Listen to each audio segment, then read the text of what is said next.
کچھ دن پہلے I S P R نے انٹرویو دیا دنیا نیوز پہ قانون شاہد کے پروگرام میں. انہوں نے کلیریفائی کی یہ بات آ کے کہ امریکہ کی کوئی سازش نہیں تھی, کوئی مداخلت نہیں تھی, ہم نے اسی وقت جو ہے این سی او سی کی میٹنگ میں سب کچھ بتا دیا تھا.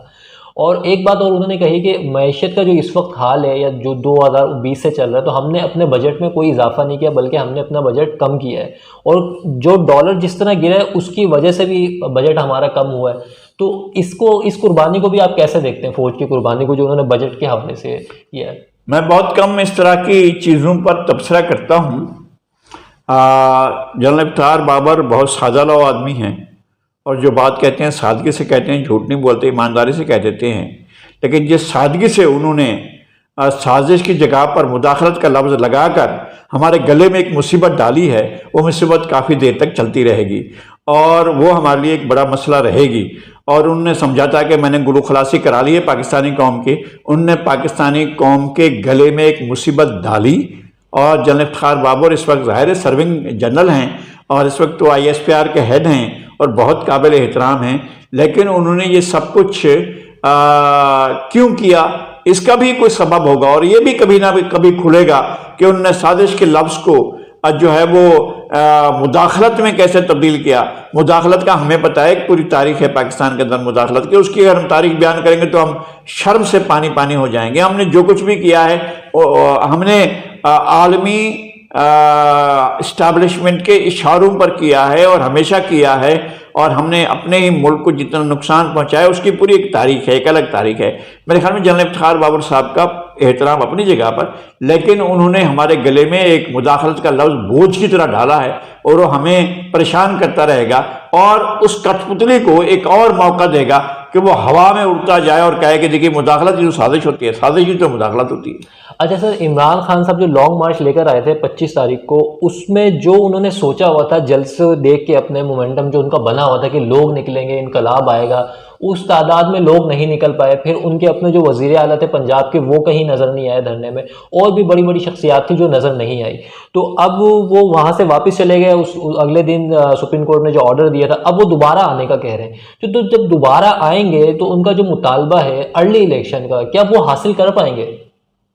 ایک تو یہ ہے کہ الیکشن ممکن ہی آپ کے اس مدت پہ ہوں گے جا کر جب اس کی آئینی مدت آئے گی.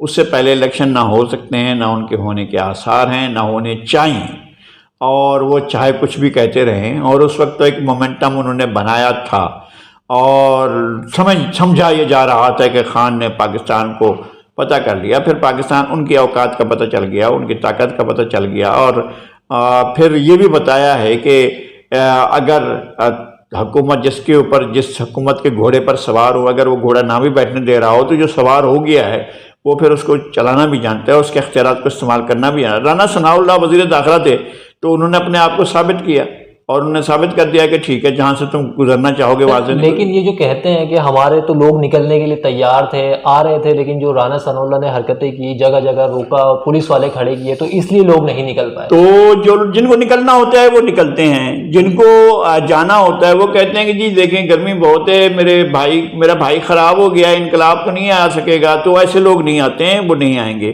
اور ان کے جو انقلابی ہیں وہ سارے ایسے گرمی میں خراب ہو جاتے ہیں, سردی میں بھی خراب ہو جاتے ہیں, وہ باہر نہیں نکلتے ہیں. اور یہ تو آنسو گیس چل رہی تھی اور بہت سی چیزیں چل رہی ہوتی ہیں. جب ریاست اپنے رٹ کو بحال کرنے پر آتی ہے, وہ رٹ چاہے رانا ثناء اللہ کی کیوں نہ ہو, اگر اس کو بحال کرنے پر آتے تو پھر ثابت کرتی ہے کہ نہیں نکلے گا تو نہیں نکلے گا. نہیں ہوا, واپس آئیں گے عمران خان, دوبارہ واپس آئیں گے. رانا ثناء اللہ زیادہ شدت کے ساتھ انہیں بھگا دے گا, اور اس دفعہ تو آرام سے بھگایا ہے نا, اس طرح بھگائے گا کہ پتہ نہیں چلے گا کہ بھگدار کیسے. پولیٹیکل ورکر تھوڑی ہیں بھائی, پولیٹیکل ورکر ہیں مسلم لیگ نون کے پاس, پیپلز پارٹی کے پاس, جماعت اسلامی کے پاس, مولانا فضل الرحمان کے پاس, ان کے پاس ہیں پولیٹیکل ورکر. ان کے پاس پولیٹیکل ورکر تھوڑی ہیں. سر اس بات سے کتنا متفق کریں گے آپ کہ جو جہانگیر ترین نے انٹرویو دیا تھا, انہوں نے کہا کہ 2013 میں ہم پنجاب سے یوں ہارے تھے کہ ہمارے پاس الیکٹیبل نہیں تھے, ہمارے پاس پولیٹیکل فیملیاں نہیں تھی. ہم نے 2018 میں انہی لوگوں کو لیا, فیملیز کو لیا, تو ہم الیکشن جیتے, ہم نے 60% سیٹیں اپنی نکالی. اب تو وہ دونوں ہی نہیں ہے, جہانگیر ترین بھی ان کے ساتھ نہیں ہے, اور جو فنڈنگ کرنے والے علیم خان صاحب تھے وہ بھی نہیں ہے. تو اب جو 22 کا الیکشن ہوگا اس میں اس تعداد میں سیٹیں لے پائیں گے پی ٹی آئی؟ اصل میں پی ٹی آئی کی ٹوٹل جو اسٹرینتھ ہے وہ وہی ہے جو 2002 میں تھی. ایک سیٹ میاں والی وہ بھی نہیں ہے. تو ان کی اپنی اسٹرینتھ تو کچھ بھی نہیں ہے. ہوا بھری گئی تھی اور ہوا جب نکلے گی تو اس کا تماشا تو وہ دیکھیں. غبارے کے اندر ہوا ہوتی ہے تو کتنا پھیلا ہوا لگتا ہے, ہوا نکل جاتی ہے تو پتہ لگتا ہے یار غبارہ تھا کدھر, اس کی شکل نظر نہیں آتی کہیں سے بھی. ہوا بھری ہوئی ہے بھئی, ہوا نکلی گیا, یہ نظر بھی نہیں آئے گا. میں یہ کہہ رہا ہوں کہ یہ پولیٹیکل نہ ارا ہے, نہ پولیٹیکل بندہ ہے, نہ پولیٹیکل پارٹی ہے, نہ سیاسی جماعت ہے, اس کا کوئی چیز سیاسی نہیں ہے. لانے والے کیوں لے کر آئے پھر سیاست میں اس کو؟ لانے والے بھی غیر سیاسی تھے نا یار. لانے والوں کے پاس کون سی بڑی عقل رکھی ہوئی ہے, ان کو کیا نظر آتا ہے؟ کہتے تو یہ ہے کہ پچھلے 72 سال سے وہی لوگ اس ملک کو وہی چلا رہے ہیں, لیکن عقل کہاں ہے؟ عقل ہوتی تو ملک توڑ دیتے, عقل ہوتی دریا بھیج دیتے, عقل ہوتی تو پاکستان کو اتنا نقصان پہنچ جاتے, عقل ہوتی تو امریکہ کی جنگ میں جاتے, عقل ہوتی تو جا کر یہ ایک فون پر کار کر کہہ دیتے کہ جناب ٹھیک ہے جو آپ حکم کریں گے وہ ہم کریں گے. عقل ہوتی تو یہ سب کچھ ہوتا. سر تو کیا بنے گا پھر پاکستان کا؟ پاکستان کا جو پاکستان کے عوام چاہیں گے وہ بنے گا, اور پاکستان کے عوام کا اظہار چلتی ہے, پاکستان کے عوام کا اظہار پولیٹیکل پارٹیاں ہی کریں گی.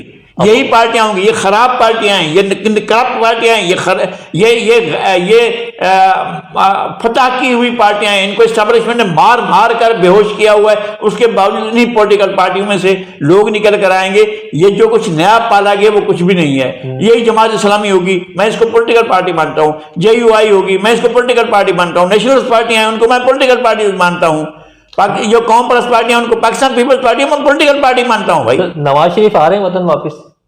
نہیں, یہ تو میں تو نجومی کی بات بالکل نہیں جانتا ہوں, میں تو نجومی ہوں بھی نہیں. آپ کو کیا لگتا ہے, آپ کا تجزیہ کیا کہتا ہے؟ جب تو ان کی حکومت ہے, ان کا آنا نہ آنا, ان کا آنا نہ آنا برابر ہے. ان کا آنا نہ, جتنی پوٹینشل ان کی ہے جناب میاں نواز شریف صاحب کے, اتنا ہی پوٹینشل مریم نواز کا موجود ہے. زیادہ طاقتور, زیادہ انرجیٹک, زیادہ آؤٹ اسپوکن, زیادہ شاندار, زیادہ زبردست بولنے والے اور موجود ہے. اور اگر کوئی کام کرنا ہے تو یہ کریں آگے جا کر. تو سر 1.5 سال میں معیشت کو یہ سنبھال پائیں گے؟ میں نہیں جانتا ہوں, اس لیے کہ خرابی اتنی زیادہ کی گئی ہے کہ اس کا کوئی حساب نہیں ہے. انہوں نے قانون سازی کر کے آپ کے اسٹیٹ بینک کو یہ کہہ دیا ہے کہ جناب وہ آپ کی نگرانی کرے گا, مانیٹری پالیسی میں وہ کسی کی ڈکٹیشن نہیں لے گا. اب آپ کو اس وقت پتہ چلے گا جب آپ کے پاس تنخواہ دینے کے لیے پیسے نہیں ہوں گے, آپ کو نوٹ چھاپ کر نہیں دے گا.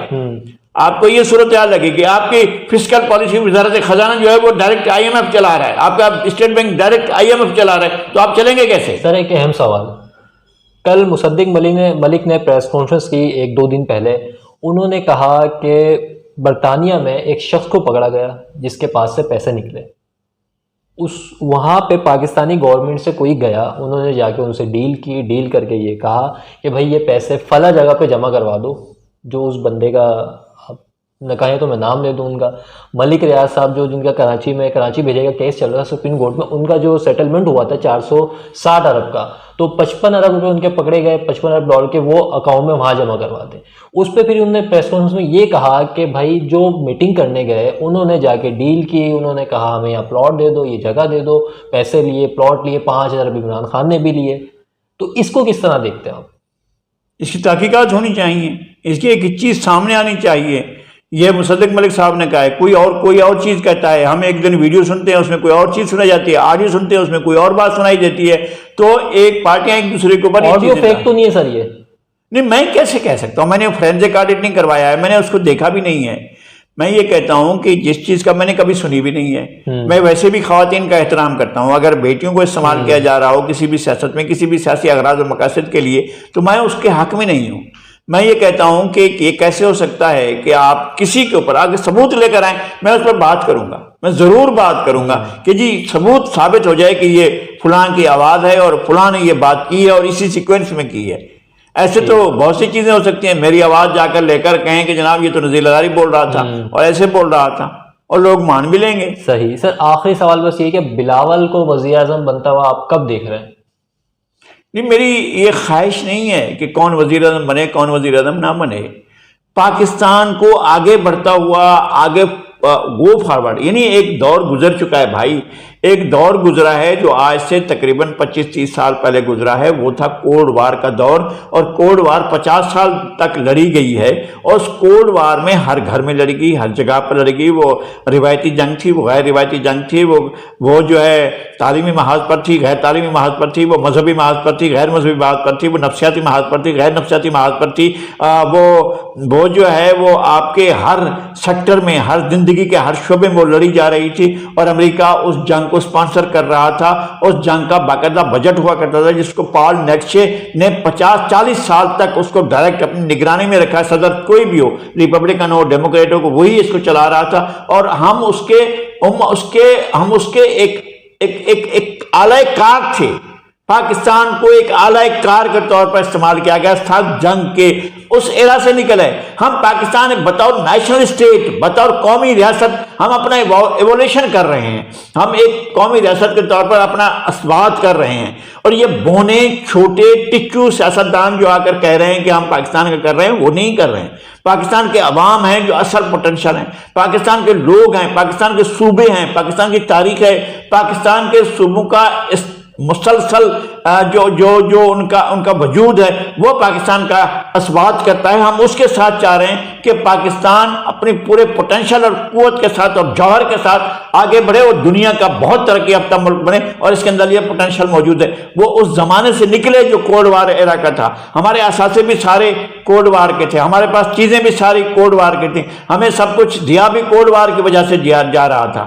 یہ کیا تھا کہ اپنے 3 دریا بیچ دو اور 87 لاکھ روپے میں بیچ دو، یہ کیا تھا؟ یہ ہم کرتے رہے، کوڈ وار کی فرمائشیں تھیں، ہم پوری کرتے رہے۔ اب ہم نہیں پوری کر رہے ہیں، اور نہ ہم ان کی ضرورت ہے، نہ وہ ہماری ضرورت ہے، اور انہوں نے ہمیں خلا میں تنہا چھوڑ دیا ہے، ہم خلا میں تنہا کھڑے ہوئے ہیں۔ انہوں نے اپنے 2 اداروں کے ذریعے ہمیں ڈیفالٹ کرنے کا سوچا ہوا ہے، ہم نے اس سے نکلنا ہے، ہم اپنا جرمانے بھر کر اس سے نکلنے کی کوشش کر رہے ہیں۔ جو ہمارے حکمران ہیں وہ اسی طرح سے ہمارے پاکستان کے عوام سے کوئی نہیں پوچھ رہا ہے، نہ عمران خان نے پوچھا، نہ شہباز شریف پوچھ رہے ہیں۔ اب کس نے آنا ہے، کس نے بننا ہے؟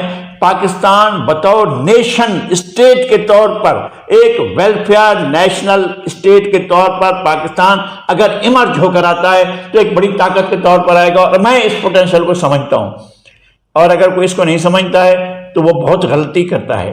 پاکستان کے اندر بہت بڑا پوٹینشل ہے جو پاکستان کو اگلی صدی میں ایک طاقتور ملک کے طور پر، طاقتور اس لیے نہیں ڈرانے والے ملک کے طور پر، ایک طاقتور جو بہت خوبصورت ہو، اور جو اپنے لوگوں کے لیے فلاح کی سوچے، چند لوگوں کے لیے، چند مخصوص افراد کے لیے، گروہوں کے لیے سوچے۔ ایسا ملک تو آگے بڑھ ہی نہیں سکتا ہے، ہمیں محدود کر دیا گیا تھا، چند لوگوں کی خدمت پر لگا دیا گیا تھا۔ اگر ہم اس سے نکل پاتے ہیں تو بڑی بات ہوگی۔